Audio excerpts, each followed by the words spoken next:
वकील अलगला के साथ हमरा संग चलो ने बाबा द्वारे, हमरा संग चलो ने बाबा द्वारे। डीजे शिवा बरसावा अंगिका एचडी रिमझिम रिकॉर्डिंग स्टूडियो समझी बख्तियारपुर। हे जैसन कहबो वैसन देब सारी, हे जैसन कहबो वैसन देब सारी।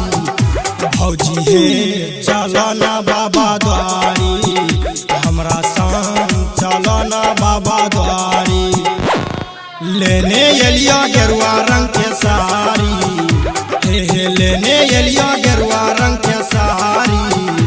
भौजी हे चलो ने बाबा द्वारी, हमरा संग चलो ने बाबा द्वारी, हमरा संग चलो ने बाबा द्वारी।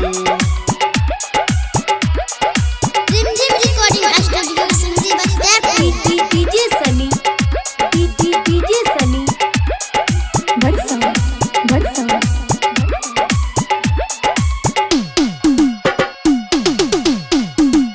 हाँ सुल्तानगंज ले जाइबो, जलवा भरबैबो, जलवा भरवा के बाबा धाम ले जाइबो।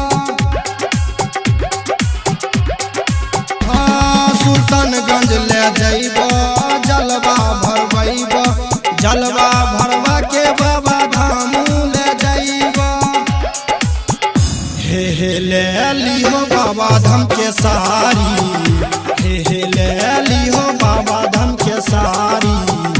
भौजी हे चलो ने बाबा द्वारी, हमरा संग चलो ने बाबा द्वारी, चलो ने बाबा द्वारी, हमरा संग चलो ने बाबा द्वारी।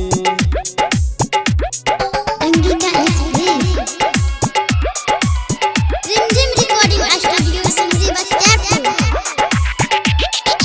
डीजे शिवा बरसम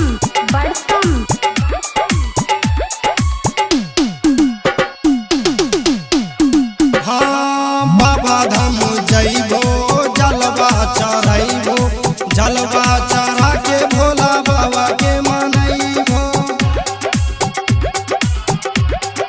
हाँ बाबा धाम जइबो, जलवा चढ़ैबो, जलवा चढ़ा के भोले बाबा के मनैबो। हे राजू कहै छो यह कहानी, हे राइटर टिंकू कहै छो यह कहानी। भौजी हे चलो ने बाबा द्वारी, हमरा संग चलो ने बाबा द्वारी।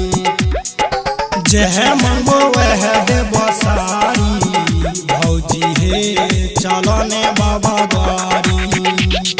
शिवा म्यूजिक।